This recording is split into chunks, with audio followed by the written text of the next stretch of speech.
different colors? Do I have healthy fats from nuts and seeds and flax seeds, those type of things? Am I eating intact grains such as brown rice and wild rice or barley or different kinds of millets, quinoa? Am I drinking enough water?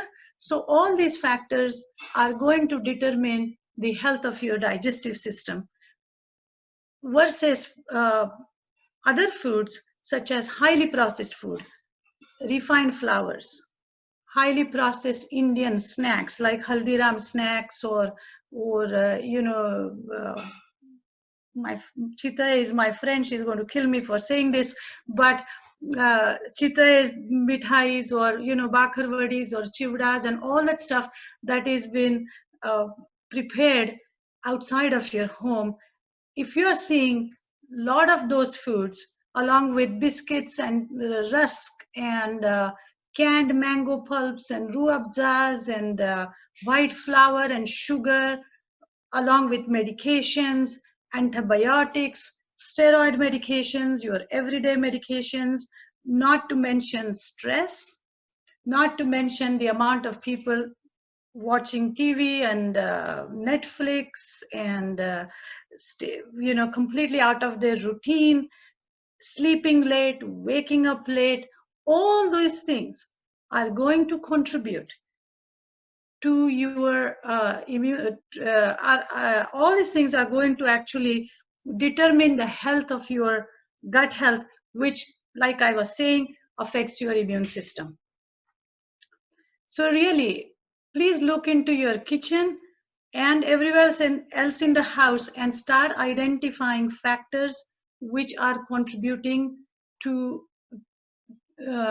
your immune system. Okay, it's a very simple exercise. Just become more mindful. Just see, what is going on here.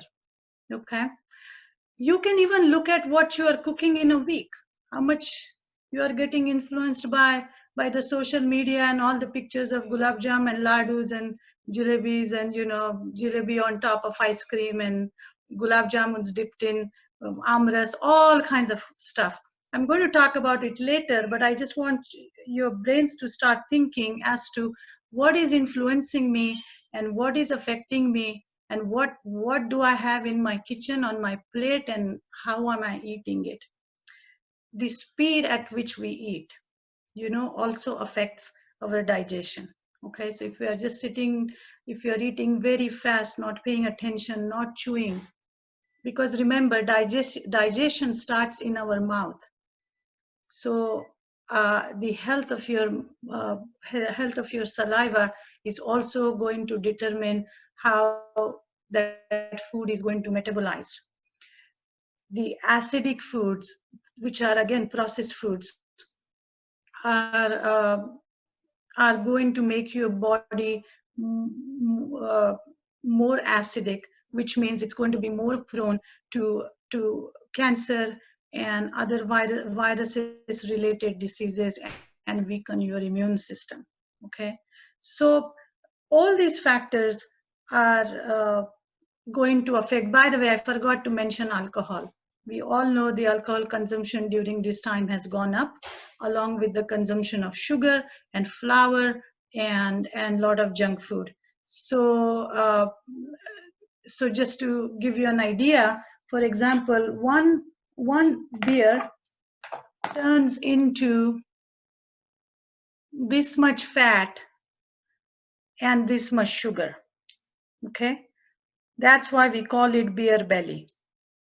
Okay, so that's how much fat, which is approximately 2 teaspoons, and 15 grams of sugar, which is 3 teaspoons of sugar. That happens by just having one beer. Okay, now when you add the other components like shea, farsan and all that stuff, then we are getting another 2 teaspoons or so of nothing but saturated fat. Okay, the effect of fat and coronary artery disease among Indian Asians is a is a conversation that we must have on some other day. It's a topic on its own. But I just wanted to share with you that just simple thing. People say, oh, I just had one beer, I just had one drink, oh, I just had, few tablespoons of chowder. I don't sit there and finish the whole packet. It still has this much fat, okay? And not to mention the artificial colors and flavors, okay? Indian products which come from overseas and which look very yellow and dark red and dark pink in color, like jalebis and those mithais, have 100 times more the amount of artificial colors and flavors than that is recommended by FDA. FDA's levels are already pretty loose. So the Indian manufacturers are adding so much more artificial colors and flavors that it is 100 times more. The drop of yellow color or drop of red color is poisonous to the body.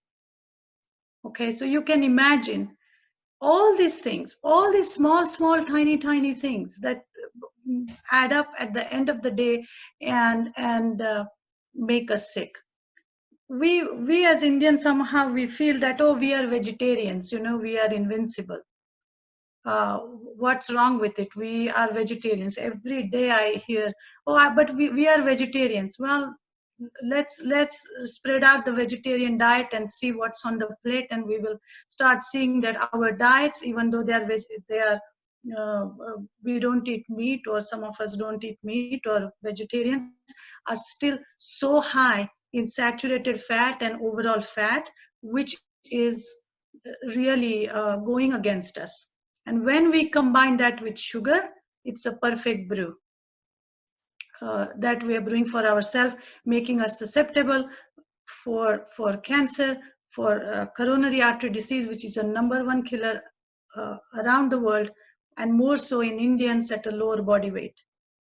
Okay, that also affects our immune system. Again, it all goes back to the immune system, which is in your digestive system. So becoming more mindful about what's in your kitchen is extremely important, and where your food is coming from and how you are cooking it, and so on and so forth. So what are some of the foods which are mandatory to build your immune system through your gut health? And that is #1 is fiber. Okay, I'm not talking about fiber supplements here. Okay, I'm talking about fiber that comes, that there are basically two kinds of fiber. One is a soluble fiber, which is found in beans and lentils and oats. It's a type of fiber which is like a sponge. Okay, so when our systems, our arteries need to get cleaned, we need cleansers, we need something to clean. So the soluble fiber is the one which is going to absorb and clean. Okay, and like I was saying, it is found in oats, beans, lentils, with skin on, by the way. So it's going to cleanse your system. The other one is a scrubber. It's going to scrub things from your system, and that is a kind of fiber which is found in intact grains such as brown rice, wild rice, quinoa, barley, lots skins of all the vegetables. We have tendency to peel the vegetables. We shouldn't. We should eat.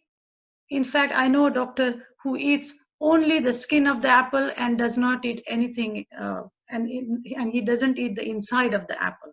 Okay, his breakfast bowl is made up of skins of all the vegetables. It's almost like a compost bowl. Okay, but he's almost 90 years old, and he's more fit than a 30-year-old, because he eats so much fiber, which keeps him full, which keeps his digestive system clean, and removes the toxins that may have been in his system. So intact grains, like I was saying, from barley, quinoa, brown rice, wild rice,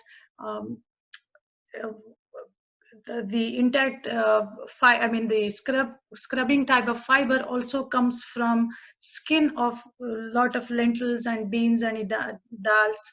So it's important that you if you're cooking with moong dal or urad dal or any dal, make sure you are eating it with skin on. Okay. uh, Try to get organic.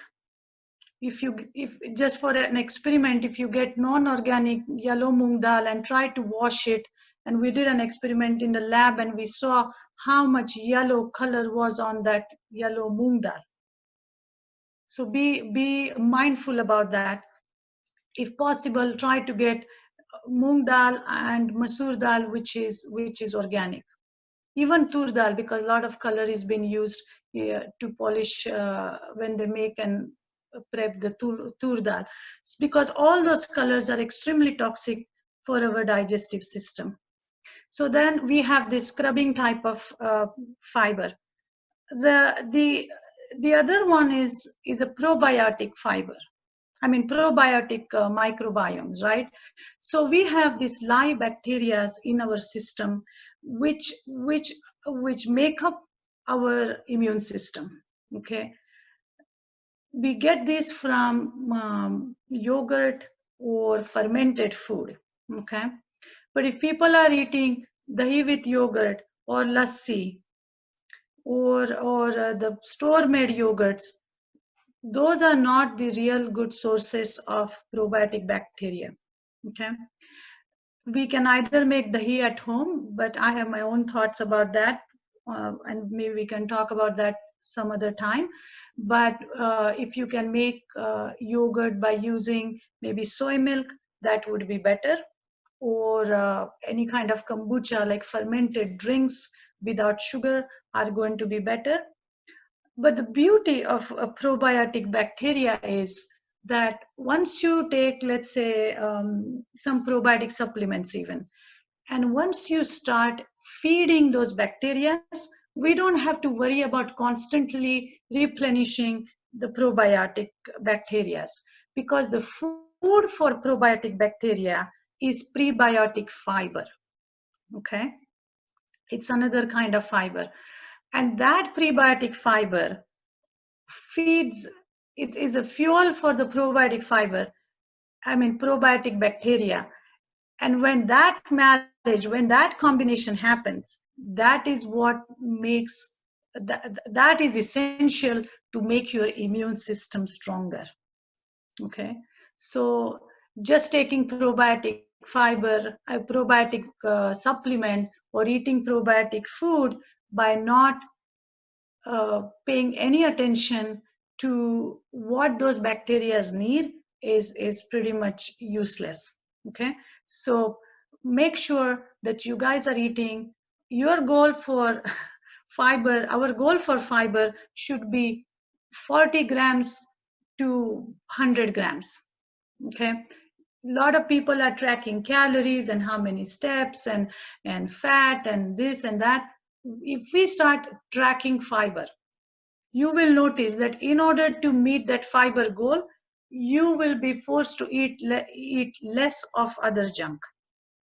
That's how it works. Because just by default, high fiber food is low in sugar and low in fat.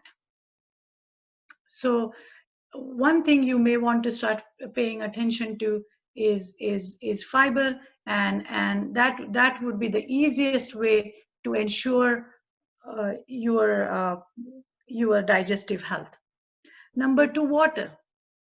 These microbiomes need water, so making sure that you have drinking plain water or infused water, infused with cucumber or fruit or lemon or raspberries, strawberries, mango, would be a good thing. Yesterday I infused my water with mango and piece of ginger, and then at the end, in the night, what I did, I blended that whole thing and turned it into a like a sarbat, without any sugar, and it was a very refreshing drink.